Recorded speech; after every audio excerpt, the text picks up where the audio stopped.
¿Qué tal? ¿Cómo están? Buenos días ante todos, ¿no? Es un gusto verlos acá, muchas caras, no quisiera decir antiguas, pero muchas caras ya conocidas, repetidas. De acuerdo, es un gusto verlos de nuevo. Para mí también es un honor estar nuevamente ante ustedes. Veo que algunos todavía están llegando, no hay ningún problema. El tráfico por San Isidro se hace bastante complicado, así que creo que por ahí vamos a estar bastante comprensivos todos, ¿no? Bueno, hoy me presento yo. Mi nombre es Israel Sanguinetti, ¿de acuerdo? Yo soy abogado de profesión. Tengo un posgrado en Ciencias Humanas en la Fundación Diplomática del Perú. Tengo un posgrado en Negocios Internacionales, un MBA en la Universidad de La Rioja de Madrid y actualmente estoy cursando una segunda maestría sobre marketing internacional en la Universidad de Chile. Tengo que ir a Chile cada 15 días, voy y vengo a estudiar. Bueno, adicionalmente a esto, obviamente como lo pueden ver soy consultor externo en Perú y también soy gerente de la empresa Solución International, cuyo logo ven arriba. ¿Qué hacemos en Solución International? Solución International es la única empresa especializada en el Perú en ferias internacionales. Contamos a nivel personal con más de 10 años de experiencia en ferias internacionales. Hemos estado en más de 50, personalmente en más de 50 ferias en el exterior. Trabajamos el día de hoy 25 ferias al año en 15 países. Entonces me dirán, ¿y esto qué tiene que ver con Incoterms? Bueno, pues todo. ¿Ustedes creen que pueden ir a una feria y llevar muestras si no se entregan en su stand de manera DDP? O sea, es decir, puestas en su stand con todos los derechos pagados. No hay forma, ¿correcto? Es más, ¿creen que pueden asistir a vender algún evento, alguna feria, a algún lugar a través de una web sin poder presentar su producto en todos los Incoterms o en todos los Incoterms que le apliquen, o sin poder conocer su producto? El conocimiento del producto, miren, y eso es importante mencionarlo, el conocimiento del producto va por el producto en sí mismo, valga la producción, el acabado, la tropicalización, que es etiquetado, norma, presentación, y la logística de su producto. Yo he visto ventas caerse porque va una empresa que aún no está lista, se presenta en un stand y a la empresa le solicitan, ok, me parece bueno tu producto, ¿cuánto es el precio que me vas a dar de tu producto en DDP? ¿Estás en Miami? DDP Miami. Facilito, el más fácil de todos. Y la empresa no lo tiene o no lo sabe sacar. Entonces, ¿cómo podríamos vender algo?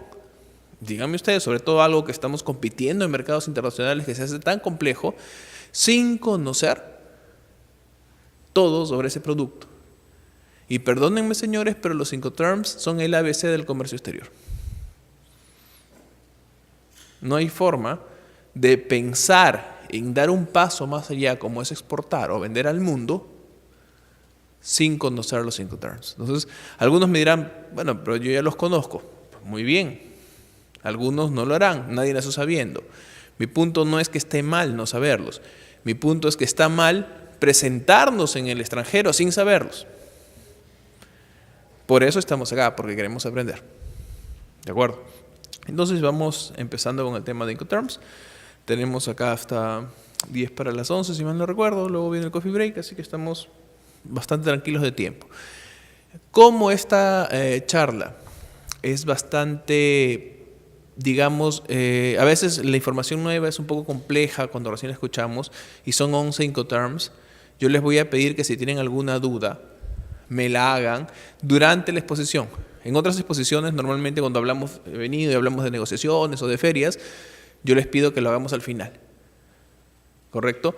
Pero en este caso no, porque las dudas van a salir en el momento en que veamos cada uno de estos Incoterms. ¿Estamos de acuerdo?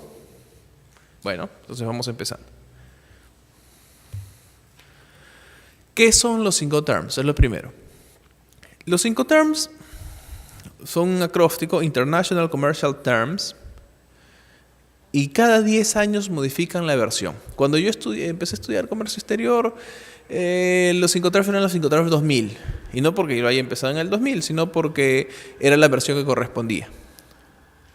Luego empezaron los de 2010, que empiezan en el 2011, ¿de acuerdo? Antes de eso había muchos más Incoterms. Por ejemplo, en el 2000 eran 13 Incoterms. Nosotros no aprendíamos 11, aprendíamos 13. Y antes, si vamos retrocediendo en el tiempo, a la época cuando se crean recién los Incoterms, estamos hablando que hace 60 años eran 90, 100 Incoterms. Entonces imagínense aprenderse 100 términos. Pero hoy la tienen fácil, hoy solo son 11. Entonces, con el transcurrir del tiempo, lo que he buscado de la Cámara de Comercio Internacional, la International Commercial Chamber, ¿no? Lo que he ido buscando es la posibilidad de ir simplificando la terminología para homogeneizar el lenguaje dentro del comercio exterior. Esa es la intención. En otras palabras, ¿cómo te pondrías de acuerdo con un chino diciéndole yo te voy a enviar el producto y quiero que te llegue a tu local, pero no voy a pagarte yo ningún impuesto, ningún arancel, ningún gasto? Entonces el chino dirá, oye, ¿cómo piensas hacer eso? Dime qué no vas a pagar y dime qué sí vas a pagar. Y hacerlo con barrera idiomática, con diferencia de 13 horas, se hace complejo. Entonces, ¿qué es lo que planteamos? La simplificación. Ahora ustedes no le dicen al chino, yo te lo voy a enviar y le empiezan a detallar todas las cosas. No, solamente detallan el producto. Te lo voy a enviar en Delivery at Terminal o Delivery at Place. Entregan el lugar, at Place es en el lugar. Entonces, ¿qué significa? Se lo entregan en su almacén, solo que no pagan los derechos. En el almacén convenido sin pagar derechos. Todo lo demás lo paga el exportador. Por ende, con facilidad se entiende. Solamente con decirle te lo entrego en DAP, ya se entendió. Eso es lo que tenemos que aprender. Son abreviaturas, son acrósticos y cada uno engloba una serie de características que ya se han vuelto universales. Entonces son un conjunto de reglas para la interpretación de los términos comerciales en un contrato de venta. Son publicados y actualizados regularmente por la Cámara Internacional de Comercio. Pueden ayudar, y de hecho lo hacen, a prevenir malos entendidos entre comprador y vendedor en el contrato de compra-venta. Si no tienen, me dirán, no tengo contrato. Ok, en la orden de compra. Si no tienes, que es un error, debería estar el contrato, o por lo menos orden de compra, en el correo, al menos en el correo, debe haber una condición de venta. Y en la condición de venta debe decir el Incoterm. Porque si no, supongamos que su cliente recibe la mercadería y no la recibe en el lugar que él quiere, o en el tiempo que quiere, o con los gastos que él quiere, le va a reclamar. Y le va a decir, esto yo no te lo pago porque yo lo he pagado. Y ustedes probablemente hayan entendido diferente y le digan, no, yo no te lo incluí porque en mi cotización no estaba. Entonces, esos malos entendidos, todos esos se solucionan con los Incoterms. Es más, si no está especificado el Incoterm y no están especificadas y además no se especifican con toda claridad y detalle minuciosamente los detalles de la operación en cuanto a logística internacional y costos internacionales de logística, lo que va a ocurrir es que haya un malentendido y que ninguno tenga cómo reclamar o ir a un peritaje, ¿correcto? O no pueda ninguno ir a la Cámara de Comercio de cualquier país, de París o de acá de Lima o de donde quieran, para que se haga un arbitraje y digan quién tiene la razón. Entonces no va a haber un elemento que les otorgue la razón. No va a haber un elemento de probanza o un elemento base jurídico para tomar decisiones. Va a ser interpretativo. Entonces van a estar sujetos a la interpretación en vez de ir por un tema objetivo que es mucho más claro. Entonces acostumbrémonos a usarlo. Los Incoterms 2010. Son 11, estábamos hablando. Ahí pueden ver, en el 2013, eran 13, ahora en el 2010, que es la versión que nos corresponde hasta, entendemos, 2020, son 11. Entonces, ¿qué pasa? Antes teníamos, y vemos que hay dos que se han eliminado. Solo me voy a referir a estos, Delivery ex Ship y Delivery ex Quay. Delivery es Ship y Delivery Duty Unpaid. Entonces, ¿por qué se determinan? Porque teníamos además 4 que eran muy parecidos. Teníamos Delivery ex Quay, que era entrega en el puerto, en el muelle. Delivery at Frontier, que es entrega en la frontera. Teníamos el Delivery Ship, que es entrega en el barco.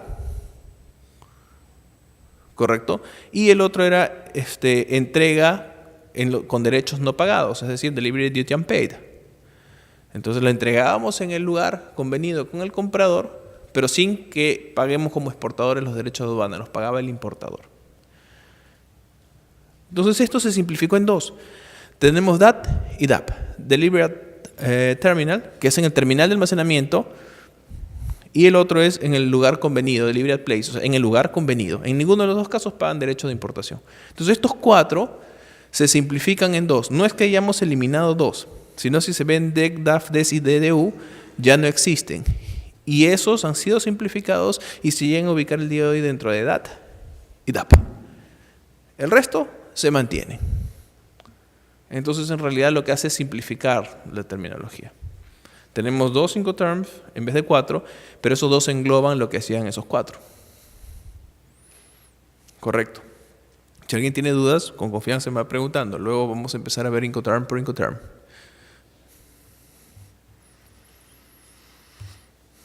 Entonces, ¿cuál es la finalidad de los Incoterms?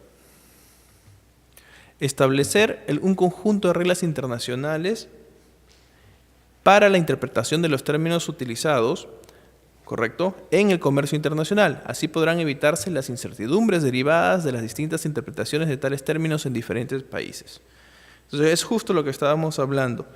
Determinar el punto exacto de la transferencia de riesgo y la responsabilidad de cuidado de la mercancía entre vendedor y comprador. En otras palabras, mire, los Incoterms son las reglas, hemos hablado, entonces, pero ¿qué es lo que hacen? Son una línea, es muy fácil entenderlo así. Tenemos una línea desde la producción hasta el consumo de la mercadería. Entonces, ¿dónde empieza la logística internacional? Una vez que se termina la producción y se hace la venta, en el almacén del productor. Ahí empieza, porque de ahí empieza a trasladarse a diferentes sitios y a distribuirse, ¿correcto? Entonces, primera línea de corte en el almacén del productor. Y la segunda línea, y la línea final termina cuando lo tiene el importador en su almacén, para ya empezar a distribuirlo y a venderlo. Entonces, entre esos dos puntos, llamémosle A y B, hay diferentes cortes, diferentes etapas. Aduana, no aduana, transporte internacional, no transporte, la aduana del otro país, los impuestos, hay varios cortes.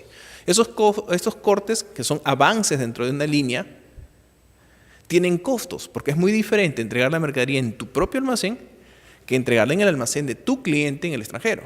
O sea, hay un montón de costos asociados a ello. Y hay un montón de riesgos asociados a ello. ¿Qué pasa si, ok, tú asumes el costo, pero el contenedor se cayó en el mar, en el buque? Entonces, por ejemplo, poniendo el ejemplo más grave de todos, eso implica un costo, implica un riesgo. Entonces los Incoterms nos dicen hasta dónde es tu riesgo y hasta dónde es tu costo como exportador. O sea, hasta dónde llego yo, porque a partir de ese corte para adelante sigue el comprador. Eso es lo que hacen los Incoterms.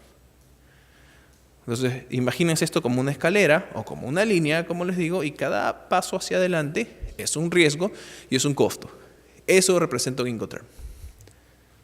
De eso se trata. La finalidad de los Incoterms, ¿no? Determinar el punto exacto de la transferencia de riesgo y las responsabilidades, indicar dónde inicia y dónde termina la responsabilidad del que vende y del que compra. Los Incoterms no determinan la propiedad de una mercancía. Ojo, Incoterm no determina propiedad. Incoterm determina responsabilidad y costos. No es que porque yo pongo FOB, ya eso, el FOB implica en sí una transferencia de propiedad. No, no, no. La transferencia de propiedad debe estar indicada en el contrato o en la orden de compra. Al pago, 30 días después, será enviado, será transferido. Eso es otra cosa. Pero los Incoterms lo que determinan son los costos y los riesgos asociados a la operación de logística y distribución física del comercio internacional. Los Incoterms son específicos al modo de transporte. ¿Okay? No observar, importante, no observar esta norma puede resultar en invalidez. En otras palabras, hay Incoterms que son solo marítimos.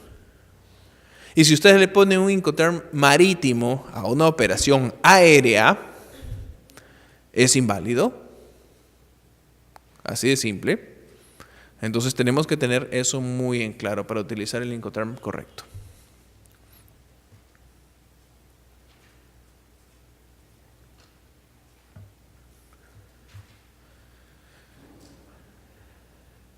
Características de los Incoterms.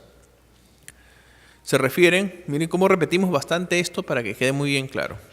Se refieren a entrega de la mercancía, a riesgos, a gastos, bueno, y documentos, ¿no? Porque según cada etapa habrán documentos que presentar y el que la asume es el que los elabora o los paga.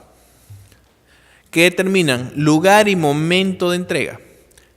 Alcanza el precio, ¿hasta dónde llega mi precio? Si yo te doy una cotización de exportación FOB, tú no vas a esperar que te lo ponga en tu almacén, tú vas a esperar recogerlo desde el puerto de acá.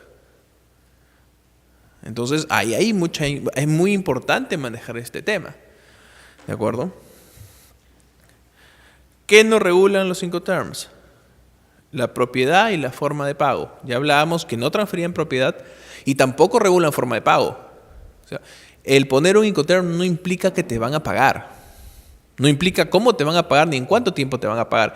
Eso tiene que estar establecido en el contrato o en la orden de compra de manera clara y directa. Los Incoterms no regulan ni tienen vinculación con la forma de pago. Tú podrías vender SWOR, es decir, que lo recojan en tu almacén y que te paguen en un año. Eso es tu problema. El Incoterm no regula el pago. O puedes vender en DDP al contado, o sea, eso, o adelantado inclusive, eso no es problema.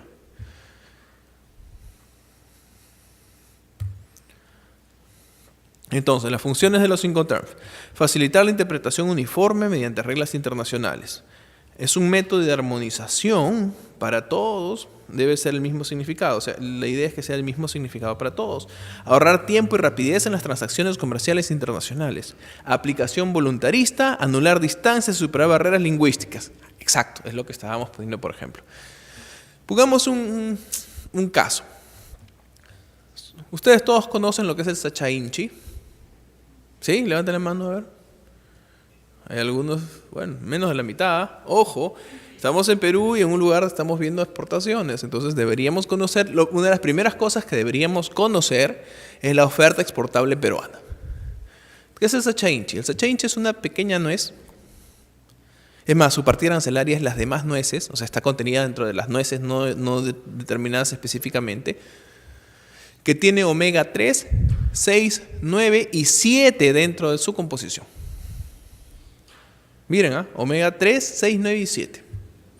Estos omegas, ¿para qué sirven? Son ácidos grasos no saturados, que sirven para la disminución en el organismo, en la sangre, de los ácidos grasos saturados. En cristiano, tienen colesterol bueno que ayuda a disminuir el colesterol malo. Es uno de los pocos productos, tiene más cantidad que la carne negra del pescado o que cualquiera de estas cosas que nos dicen que reduce el colesterol. Está comprobado que esa es su función principal, tiene una gran capacidad de reducción de colesterol. Entonces el Sacha Inchi podría ser un buen aditamento para personas con colesterol o personas que quieren sencillamente comer algo que les ayude con el colesterol, porque se lo puede comer, aparte de tomar en cápsulas y todo. Natural, hay orgánico. Excelente, es conocido como un buen producto del Perú. Ahora, ¿cómo le dices a un chino a las 2 de la mañana que habla en chino, que piensa en chino, te voy a enviar Sacha Inchi, pero te lo voy a enviar a tu dirección en Hong Kong? No me lo digan en chino. ¿Cómo lo dicen? Le dices, miren, tanto peso en DAP o DDP y la dirección Hong Kong. Ya está. O sea, convierten todo ese mensaje, partida arancelaria, Incoterm con dirección. Y obviamente el peso con el valor, ¿no? Nada más. O sea, convierten todo un mensaje enorme en 3 o 4 líneas de unas pocas palabras cada una. En este caso de DDP Hong Kong, dirección tal, X. Ya está. Es suficiente. Con eso ya se entendió la operación. Se hace mucho más fácil. No tienes que explicar tanto más. Es más, cuando ellos te empiecen a cotizar, si tú quieres importar cosas de China, que es otra cosa que también nosotros hemos visto y enseñamos, ellos te van a enviar una cotización y te van a decir TT 30 días, ¿no? O te van a decir Incoterm tal, Incoterm, no sé, Shanghai. FOB Shanghai. Entonces hay que buscar qué corresponde. Entonces, nos van a dar sencillamente en código todo. Entonces tendríamos que aprenderlo. O sea, hay que tener muy claro, porque nos ayuda enormemente a superar las barreras lingüísticas. A veces una palabra traducida no es igual, entonces nos deja temas para la interpretación. Si ustedes son de las personas que les gusta tener todo muy ordenado, muy enmarcado, dentro de parámetros muy establecidos que no permitan margen a error, porque en comercio exterior un error puede quebrarte, si eres una pequeña empresa, pues tienen que trabajarlo así. Acá podemos ver los 5 terms. Estos son, es una diapo donde están, digamos, de punta a punta la cadena. Podemos ver cómo está, si le llegan a ver bien, está en la superior y en la parte superior izquierda, está el origen, ¿de acuerdo? Que es el origen, es la empresa, el almacén de origen del productor, y está en destino el almacén del comprador. Entonces, esa es toda la cadena. La parte azul implica lo que falta hacer. La parte de otros colores, como amarilla o roja o verde claro, implican qué es lo que se ha hecho dentro de la cadena, cuáles son las cosas que se hacen y los costos que se toman. Una corresponde a costos y otra corresponde a etapas del proceso. Aún así no estemos señalando todas las etapas, lo que sí queda claro, y eso es lo que van a ver, es que conforme se avanza cada etapa, los colores de un lado van ganando el espacio a los del otro lado. Entonces cada una de estas figuritas arriba representa una etapa. Por ejemplo, la primera representa el almacén. La segunda es el transporte interno. La que está el avioncito o los buques implica el transporte internacional. Entonces, si se fijan hacia abajo, según los 5 terms, los colores van aumentando de izquierda a derecha. Eso implica que se van cubriendo estas etapas hasta llegar a la última, que es en el camión para entregarse al cliente en su almacén, que es la última de todas, que es la DDP. Eso implica que todos los de origen, todo esto, conforme avanzan los colores, son los riesgos y los gastos que va pagando el exportador. Es visto desde el punto de vista del exportador. Empezamos con el primero, el más facilito de todos. Recuerden lo que hemos hablado. Son vistos desde el punto de vista del vendedor, no del comprador. Esto indica hasta dónde llega el vendedor y desde ahí hacia adelante lo coge y los encarga el comprador. ¿De acuerdo? Entonces, S-word, ex fábrica también es conocido. El vendedor pone la mercadería a disposición del comprador en sus instalaciones del vendedor, ¿correcto? Puede ser fábrica, almacén. Entonces, de ahí en adelante, una vez que la mercadería está puesta digamos que yo soy el exportador, la mercadería está puesta en mi almacén, de ahí en adelante todas las responsabilidades y todos los gastos para esa carga son del comprador. Se parece mucho a una venta interna. Yo lo que hago es producir y ponerlo en mi almacén. La diferencia son alguna documentación que voy a entregar, como mi certificado de origen o cosas de ese tipo. Pero, solamente lo pongo en mi almacén, no hago nada más. Entonces, desde el punto de vista del vendedor es el más fácil, el que menos riesgo conlleva. Pues suena bien, ¿no? Más facilito. El problema es que para el vendedor, si lo ven ustedes como comprador, es el más difícil para él. Entonces ya ahí es más complicado, porque ahí si es una empresa que tampoco tiene una logística muy desarrollada para comprar en Perú, o es una empresa que no es tan grande, tampoco lo maneja. Entonces no va a quererte comprar si solamente le vendes S-word. Va a decir, no, un ratito, yo no tengo cómo manejar eso, no te puedo comprar, y va a comprarle a otro que sí se lo dé. Entonces tenemos que tener claridad y posibilidades de ir más allá de eso. No busquemos nuestra comodidad. Acuérdense que justamente el comercio exterior es algo eminentemente fuera de zona de confort. El día que se sientan en zona de confort con comercio exterior, cámbiense. Las pollerías son buen negocio, dan plata, pero en esta no la hacen. ¿De acuerdo? Así de claro. Seguimos entonces al segundo. Miren que este es el más fácil. Luego tenemos FCA. FCA es franco transportista. indicando el lugar convenido. El vendedor se compromete a entregar la mercancía en un punto acordado dentro del país de origen. Se hace cargo de los costos hasta que la mercancía esté situada en el punto convenido. Se puede utilizar con cualquier medio de transporte. Ojo, aéreo, ferroviario, carretera, contenedores, multimodal, el que ustedes gusten. Es importante diferenciar. Entonces, FSA, ¿qué implica? Que el vendedor entrega la mercadería en un punto acordado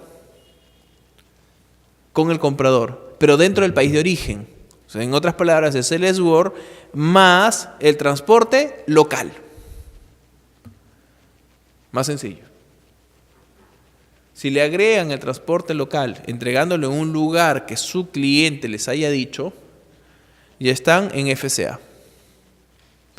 Con respecto a la consulta anterior, del tema tributario, es exactamente lo mismo, porque todavía no hemos llegado a hacer la exportación nosotros. Acá la exportación la hace el comprador. Luego sigue el FAS, el Free Alongside Ship, que es franco al costado del buque, puerto de carga convenido. Entonces el vendedor entrega la mercancía al lado del barco en el muelle. Si ya no está en un local que me digan que puede ser de un tercero, tengo que entregar en el puerto, ¿correcto?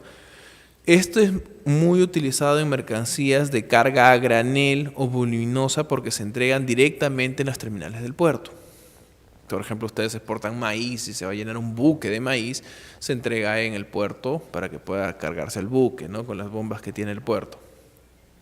El vendedor es responsable de las gestiones y costos de la aduana de exportación. Entonces acá ya aparece el hecho de que de aquí hacia adelante de que el vendedor ya se encarga de ¿qué? De pagar la aduana, que es lo que usted me consultaba.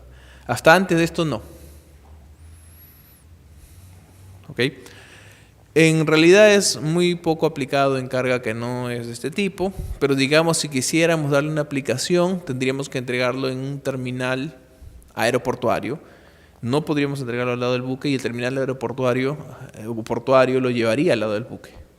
Entonces no lo entregaríamos nosotros, lo haría el terminal. Lo que haríamos es asumir ese costo de transporte entre el terminal y el dryage de llevarlo, o el handling de llevarlo hasta el lado del buque. Pero no es muy práctico, como pueden ver, en cargas que no son volumétricas o que no son graneles. Luego tenemos FOB, que es uno de los más conocidos de todos, ¿no? Yo creo que los más conocidos son SBIR, FOB, CIF y DDP. Son los más conocidos, son los que más van a usar además. Pero tenemos el FOB, Free on Board, en inglés Free on Board, franco a bordo. El vendedor entrega la mercancía sobre el buque, contrata el transporte, pero el costo del transporte lo asume el comprador. Se utiliza exclusivamente para transporte en barco y para carga general, no a granel. Entonces acá, ¿cuál es la diferencia? Nosotros como exportadores producimos la mercadería, la subimos a un camión, la llevamos al puerto, ¿correcto? La entregamos en el terminal portuario. El terminal la carga y la pone sobre el buque.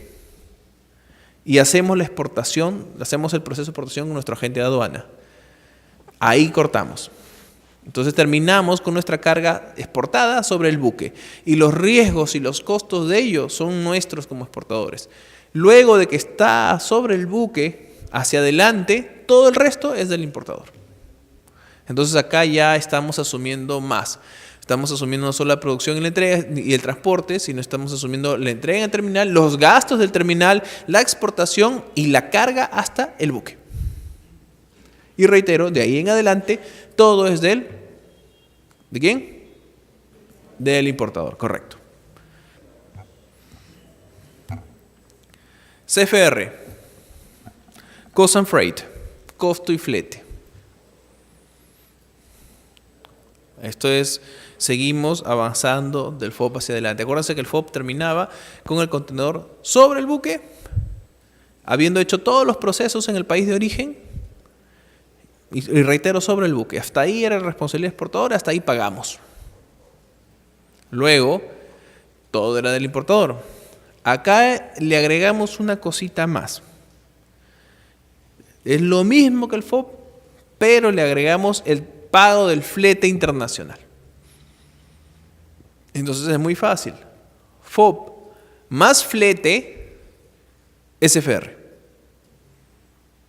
Por eso se llama costo y flete. El costo equivale al FOB. Digamos que lo simplifican en el FOB. Y si le agregan a eso el valor del flete internacional, que lo paga el exportador, se vuelve SFR. Cost and Freight, costo más flete. Miren qué sencillo. Entonces, si usted está vendiendo FOB y alguien le pide que venda SFR, sería muy fácil. Pide su cotización de flete, ¿no? La suma, con todos los gastos incluidos, pígala, claro. O sea, hay dos formas de pedir. El flete es propiamente dicho, pero tiene además gastos adicionales. Entonces, el flete con todos los gastos se llama all-in, all included. Entonces, pidan un flete all-in, un flete con todos los gastos, lo suman a su FOB y ya tienen el CFR. Miren qué fácil. Entonces, la cotización sería muy, muy manejable. El riesgo es exactamente igual que el del FOB. Una vez que está en el buque, es responsabilidad del comprador. En otras palabras, ustedes pagan el flete, pero no se hacen responsables por las ocurrencias dentro de ese flete. Su riesgo sigue quedando igualito que el del FOB. La diferencia está en dinero. Entonces seguimos con CIF. El CIF es muy sencillo. El CIF es CFR, ahora sí, más seguro. Cost, Insurance and Freight. Costo, seguro y flete. Entonces al CFR le suman el seguro internacional de transporte de mercancías, es CIF. Tan simple como eso. Ojo, el lingotario obliga a comprar un seguro, pero no qué seguro. ¿Por qué les digo esto? Porque hay 3 clases de seguro internacional de mercancías marítimas. Seguro tipo A, tipo B y tipo C. El tipo A es un poco más caro y es el más importante, es el que les asegura contra todo casi. El tipo B es intermedio, les asegura contra menos cosas y es un poco más barato. Y el C es el más barato y le asegura contra menos cosas. Ajá. Entonces, y eso es importante. Si compro CIF, pregunten qué tipo de seguro les están dando. No vaya a ser que tenga un daño de un tipo que no esté cubierto en el seguro, porque les compraron un tipo C. Recomendación, preguntar o decir cuánto te cuesta el A. Mi recomendación es tipo A. ¿Cuánto te cuesta? La diferencia no es mucha, o sea, estamos hablando de 0.15 a 0.40 centavos. 0.40%, pero 0.15 a 0.40%. O sea, es más barato. La diferencia sí es más del doble entre seguros, pero no le mueve mucho el número, porque el seguro de tabla que pagarían sería 1.5 o 2.5%. Entonces le sale más caro. Y si van a comprar seguro, reitero, mi recomendación es que le digan, por favor, mándame el tipo A. O retornen su negociación, véndemelo en CFR, si es que querían CIF, y compramos nosotros el seguro. Porque acuérdense que el riesgo del vendedor termina igual que el FOB. O sea, si algo le pasa a esa mercadería en el transporte internacional, aún así él te haya comprado el flete y el seguro, usted, el importador, lo paga. Acuérdense de eso, o sea, el riesgo termina en el buque. Entonces lo que pase más adelante es responsabilidad del importador. Si ustedes son importadores, les recomiendo el tipo A. Si son exportadores, bueno, pónganse de acuerdo, pero lo usual es el más cómodo. Entonces manéjenlo según su conveniencia. Lo importante es estén seguros de lo que hacen. O sea, no actuemos nada más por inercia, sino pensemos cada etapa y mejorémosla. Díganle, ok, yo soy importador, ¿me lo estás enviando con qué seguro? Sé, ¿cuánto me cuesta el A? Ya, no muy caro. Yo tengo acá un buen corredor que me da buen seguro A. Mándemelo en CFR, yo voy a comprar mi seguro. Cerrado. Si son exportadores, díganle, ok, incluye el seguro y compren el C, porque no los obligan a más. Además, cuando reciban su póliza, los compradores van a recibir el C, a menos que lleguen a un acuerdo en que usen B o A, que también es lo normal. ¿De acuerdo? Entonces, manéjenlo ustedes. Acuérdense que a pesar de ser Incoterms y son estrictos, es muy importante el poder mantener comunicación abierta para tener cierta flexibilidad dentro del proceso.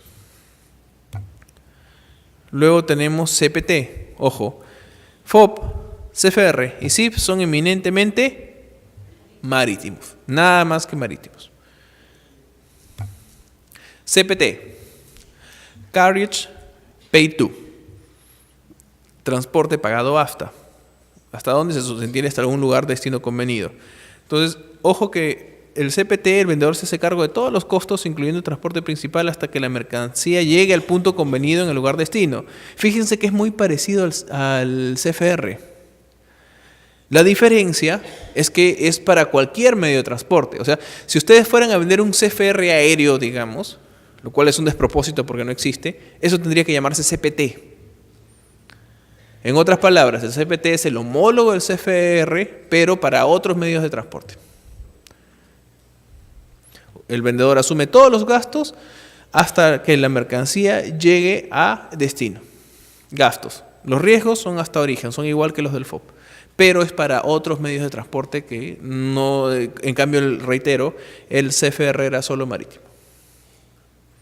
Está fácil así, ¿no? Son muy parecidos, solo que uno es marítimo nada más y el resto es para los demás medios de transporte. ¿Alguna duda?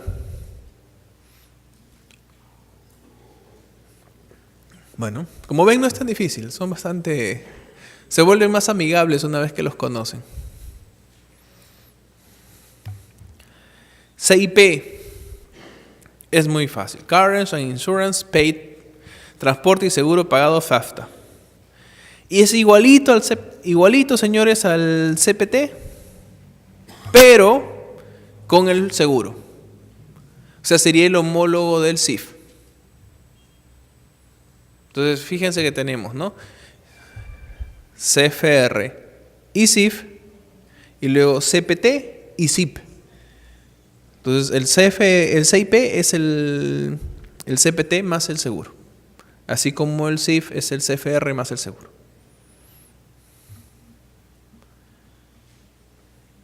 Ojo que para transporte aéreo solo hay una póliza de transporte, entonces ahí no tenemos el problema y la complejidad de 3 tipos de seguro como en el transporte marítimo. Acá tenemos un solo tipo que es para todo riesgo, por ende no hay nada que negociar ahí. Es un tema de ver qué asegurador nos da buen precio y listo. ¿Alguna duda hasta acá?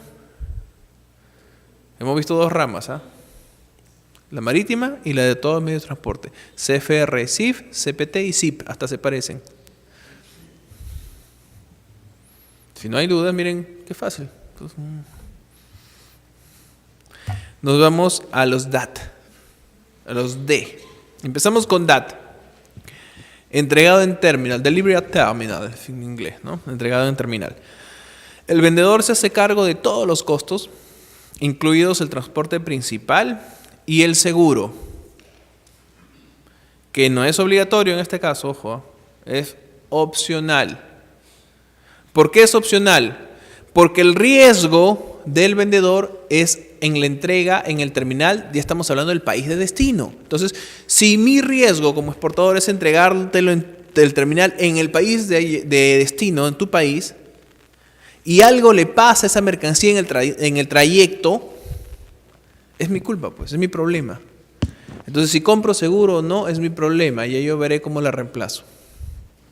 Entonces, como exportadores, la recomendación es compren seguro porque el que va a pagar el pato son ustedes. ¿De acuerdo? Pero no es obligatorio porque si yo digo no quiero pagarlo, me la juego y no le va a pasar nada, pagan. La cosa, reitero, es que la entregues en el terminal de destino del país de destino en buenas condiciones. Esa es tu responsabilidad como exportador. Todos los gastos que eso conlleva, también los paga el exportador. O sea, le entrego en el almacén, en el terminal de destino, en el terminal de almacenamiento de destino, del puerto de destino, o del aeropuerto, no sé, lo entrego ahí y todo eso lo ha pagado el exportador. Entonces, coticen bien sus costos, trabajen bien sus costos, porque si les piden DAT, tendrían que vender DAT. Pero saquen bien su cálculo de costos porque a su valor del producto le van a tener que agregar todo. Transporte interno, exportación, gastos portuarios, transporte internacional y gastos portuarios de destino hasta el terminal. La descarga, por ejemplo, del buque. Entonces todo eso va a tener que estar incluido. No incluye, la aduana de origen la incluye, pero no incluye la aduana de destino. El pago de impuestos, eso. Entonces el pago de la aduana, en este caso, lo hace el comprador. Los impuestos los paga el comprador. Se hacen fáciles porque en realidad es pagar todo hasta el terminal de destino. De ahí en adelante es del comprador. Pero ojo que es costos y riesgos, ¿eh? Hasta ahí es su responsabilidad, repito. ¿Alguna duda en este? ¿Nadie? DAP. Delivery at place. Entrega en un punto convenido, en el lugar de destino. Estamos hablando todo esto del país de destino. Entonces, el vendedor se hace cargo de todos los costos, incluyendo el transporte principal y el seguro, que no es obligatorio, y de todos los riesgos hasta que la mercancía se ponga a disposición del comprador en el vehículo para ser listo para ser descargado.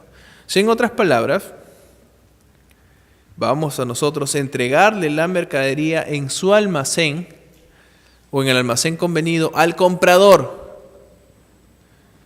pero sin pagar los impuestos. Los impuestos los paga el comprador. Y tampoco incluye la descarga, es decir, nosotros lo ponemos en el camión hasta su almacén y el costo que conlleva descargar ese contenedor o esa carga lo paga el comprador. Entonces casi todo, excepto por dos cosas: la descarga y los pagos de impuestos de aduana. Correcto. Después el resto está incluido. Ustedes pagan todo y asumen los riesgos hasta la entrega en ese almacén, ¿eh? Si tienes un robo en el transporte interno, desde el puerto de destino al almacén, es tu responsabilidad. Entonces, el tema de usar los seguros de transporte interno de origen, transporte internacional e interno de destino es viable. Porque es, reitero, responsabilidad del exportador.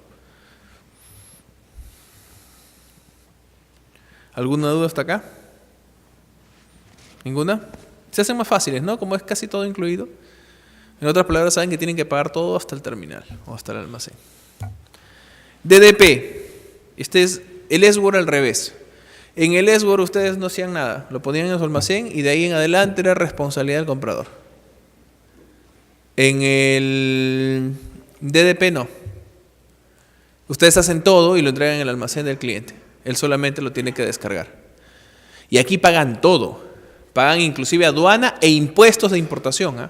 O sea, ustedes van a financiar el pago de impuestos de exportación. Luego le suman toda la factura y en la factura ellos le pagan el DDP incluyendo eso. Entonces es como el DAP, más los impuestos de importación. Ojo. Entonces es el más largo, más complejo desde el punto de vista del exportador y es el más fácil desde el punto de vista del importador. ¿Les conviene entonces vender DDP o no? Sí y no. Si no saben, no lo vendan. ¿De acuerdo? Si no saben, no lo vendan. Si no tienen un buen operador, no lo vendan. Pero deberían saberlo cotizar por lo menos, eso sí. Porque ya si su comprador se va a dar cuenta de que ustedes son de repente más costosos, prefiera otro Incoterm anterior. Pero sí es un tema importante el poderlo vender, porque ustedes van a estar en control de toda la operación. Ustedes son los que manejan la operación, manejan los tiempos, manejan los riesgos. Además, una buena forma de fidelizar al cliente. Miren, les cuento un caso bien sencillo, que fue, ahorita yo soy profesor en la UPC, en ESAM, pero antes era profesor en ADEX. Y recuerdo que había un grupo de alumnos que estaban haciendo un proyecto. Entonces ellos tenían que hacer un proyecto. En el curso que yo enseñaba tenían que hacer un proyecto de exportación. Y era un grupo de muchachos de 19, 20 años. Y hicieron un proyecto de exportación de ropa de alpaca para mascotas. ¿De acuerdo? A algunos les da gracia. Pero consiguieron un contacto. Eso fue un tema de suerte porque tenían un conocido. Consiguieron un contacto en una veterinaria en Beverly Hills. donde las mascotas, sorry señores, pero usan ropa más cara que la que ustedes usan, ¿de acuerdo? O sea, esas mascotas son mascotas de gente que tiene mucho dinero, que se muere y le deja la herencia al perrito, ¿de acuerdo? O al gatito, o sea, eso es verdad, no es broma. Un peinado, lavado, cepillado del perro te puede costar $1,000 en una veterinaria así. Y saquen cuenta cuánto se gasta ustedes en bañarse. Entonces hay bastante diferencia en el costo y la venta. Entonces son lugares muy lujosos. La cuestión está de que ellos crean una colección que les salió curiosa, les salió bonita, hicieron en el salón su desfile de perritos con las prendas, había bacán. Y estas tomaron fotos y curiosamente les gustó mucho a esta veterinaria porque era un producto nuevo, novedoso, se venía el invierno y no la gente quería algo para el perro y tenían un tema diferenciador. Le hicieron un pedido. Eran microexportaciones, pero tenían un pedido de... cada semana tenían que enviar una caja de 30 kilos, los ayudé con la logística, con el proyecto, una caja de 30 kilos que tenía como valor en mercancía de ropa de alpaca, de prendas de alpaca para animales, $5,000 más o menos. Entonces exportaron una primera caja, eran los más felices de la tierra porque a los 19 o 20 años tener $5,000 con una utilidad de más o menos 3.500 o 3.000 por caja es un golazo. Eran 5 personas en el grupo y todos eran gerentes de algo. Yo soy gerente general, yo soy gerente de ventas, todos eran gerentes, ¿de acuerdo? Gerentes que hacían su colección, cargaban su caja, pero eran gerentes. Ustedes saben, muchachos, ¿no? Cómo son. Siempre todos quieren ser gerentes. Bueno, la cuestión es que les piden, por 4 semanas consecutivas, les piden las cajas. Entonces habían exportado $20,000 en el primer mes. Y como les decía yo, estaban recién aprendiendo sin saber ni leer ni escribir en comercio exterior. Entonces les iba muy bien, estaban felices. Y viene y cuando yo estaba esperando el pedido de la quinta caja, le dice, antes de ya el clima va a cambiar, entonces tenemos que hacer la próxima temporada, por favor mándame tus nuevos diseños de la próxima temporada. No tenían nada. Eso era un shot. No lo habían hecho. O sea, no era una industria, era un negocio, ¿no? No era una empresa, era un negocio. Entonces, como no tenían nada, ya había terminado el curso, ya con la plata se habían comprado carro, no sé qué habían hecho. Ya no tenían nada. Entonces se cayó el negocio. Acá ven los Incoterms. Ahora este cuadro lo entienden mucho mejor que cuando lo pasé en el comienzo. Eran 13, ahora son 11. Eso está claro. Fíjense que ahí el S-word empieza obviamente con E. Déjenlo aparte porque es muy fácil. Ese se parece, no es, pero se parece bastante a una venta interna. Luego luego tenemos cambiemos un poquito y ordenémoslos de otras maneras para que lo entiendan más fácil. Tenemos los Incoterms que empiezan con F. Tenemos el FCA, el FABS, el FOB. ¿No es cierto? ¿O me equivoco? Ya cuando vean que delante de un Incoterm está la letra F, implica que ese Incoterm solamente incluye gastos hasta origen, hasta el país de origen. Nunca pasa a gastos para otro país, para destino. Entonces, tenemos S-word, que es en su fábrica, tenemos los F, que son país de origen, solamente país de origen. Luego tenemos los C, y todos los C incluyen transporte internacional. O sea, ya salimos del país de origen y tomamos transporte. Cuando vean C adelante ya saben que tienen que pagar el transporte. Cuando vean F saben que no les toca. Y cuando vean D implica que tienen gastos en destino. En los Incoterms 2010 hasta en los 2000, que tienen que pagar gastos en destino. Entonces, la logística internacional tiene 3 grandes llaves. Gastos origen, 3 componentes de costo: gastos en origen, transporte internacional y gastos en destino. Son 3 variables: gastos en origen, transporte internacional y gastos en destino. Y se condicen exactamente y de manera lógica con los Incoterms, porque los F son gastos en origen, los C son transporte y los D son... Miren qué facilito, ya lo único que tienen que agregarle, ahora que ya conocen las llaves, lo único que le tienen que agregar es los gastitos extras, si paga impuestos, paga gente o no, en cada uno. Pero las grandes llaves están, no hay forma de confundirse. Entonces, ya habiendo terminado el tiempo, realmente ha sido una buena conversación, un buen conversatorio, no más que una ponencia. Entonces, Acá mi compromiso con PROMPerú es, si dentro de mis humildes posibilidades, porque yo viajo mucho, puedo apoyar en algo, ¿no? Yo les dejo acá a todos ustedes mi correo, ese es mi correo, para que puedan consultarme algo. Si no estoy o hay algo que no veo, los puedo referenciar con alguien probablemente. Y también me encuentran en LinkedIn con ese nombre. ¿De acuerdo? A veces por inbox de LinkedIn es más fácil una consulta que por un correo y todo. ¿Ya? Quedamos a sus órdenes. Muchas gracias.